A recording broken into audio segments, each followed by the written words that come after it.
As a scientist, I've studied many diseases, but no textbook can tell you how to feel when it takes a loved one from you. Hi, my name is Dr. Randall Randleman, and I run a privately funded lab that serves as a discreet and reliable center for disease control for institutions who like to take care of their biological problems on the down low. For example, Randy, we found E. coli in the water fountain. Randy, we found staph in the cafeteria trays. Randy, there's a drug-resistant strain of chlamydia in the girl shower curtains. Can you imagine just how fast enrollment would drop if potential students found out they can get bird flu from the school ventilation system? Needless to say, my lab does an excellent work to maintain a relatively clean environment at facilities at higher learning and the occasional government complex.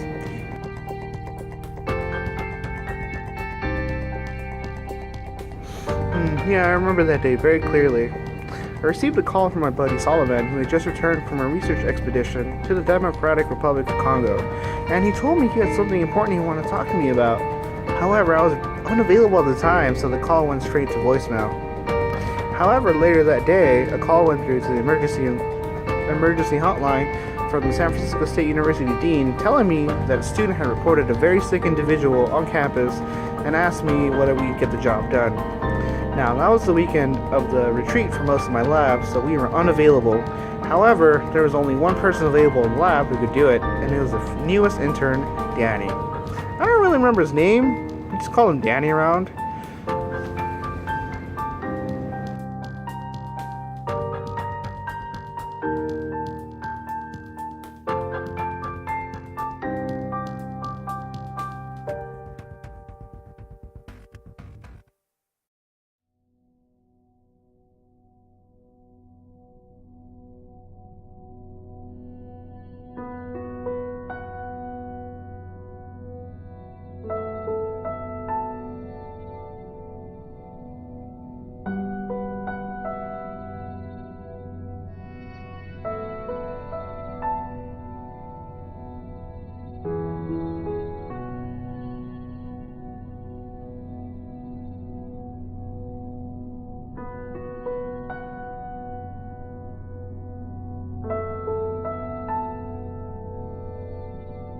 There are a number of tests that can be used to detect Ebola. The most accurate one would be the PCR test. However, this test can be negative during the first days of an infected person's symptoms arise.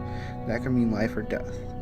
Another test would be the ELISA test, which looks for antibodies produced by the body's immune system in response to the virus. This test can take longer than 3 days, which again, time is of the essence and can mean life or death.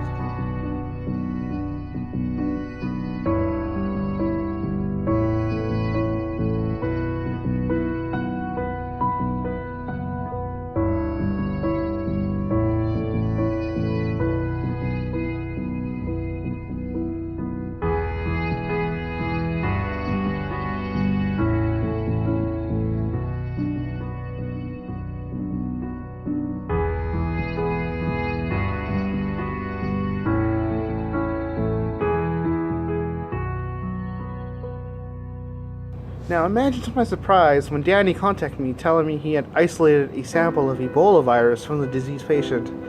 Ebola is a deadly virus that causes problems with how your blood clots. It is known as a hemorrhagic fever virus because of the clotting problems lead to internal bleeding as blood leaks from small blood vessels in your body.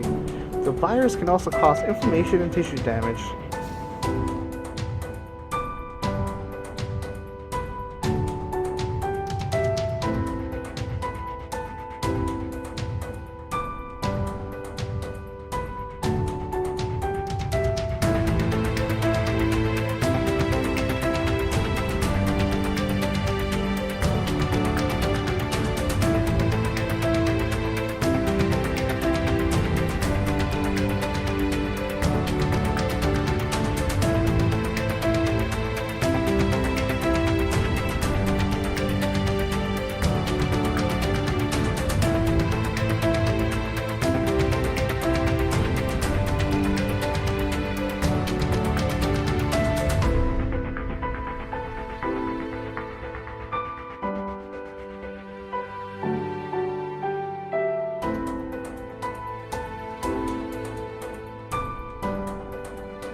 The Ebola virus can be spread through direct contact via skin or mucous membranes such as the eyes, nose, or mouth, with contact with the blood or body fluids of someone who is sick with or has died from Ebola, or if it comes in contact with objects such as needles and syringes that have been contaminated with body fluids from a person who is sick with Ebola or the person has died with Ebola.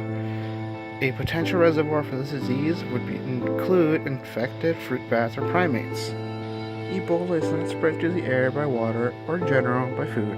However, in Africa, Ebola may be spread as a result of handling bushmeat or wild animals hunted for food.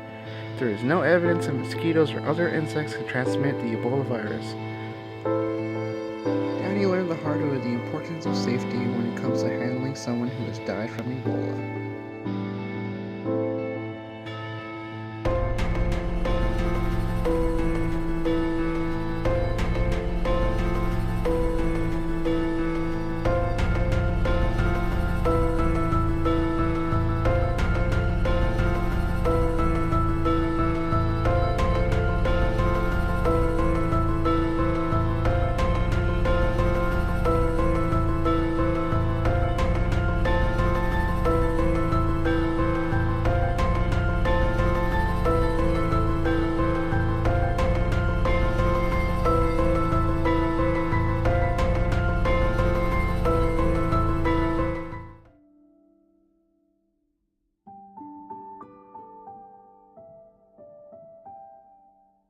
Good night, sweet prince. I hope you're partying wherever you are.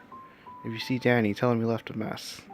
We're always looking for fresh interns as the position has a high turnover rate here. For some reason, either they move on to a better job, they decide it's not cut out for them, or they just disappear because they've gotten infected, as a hazard is a job.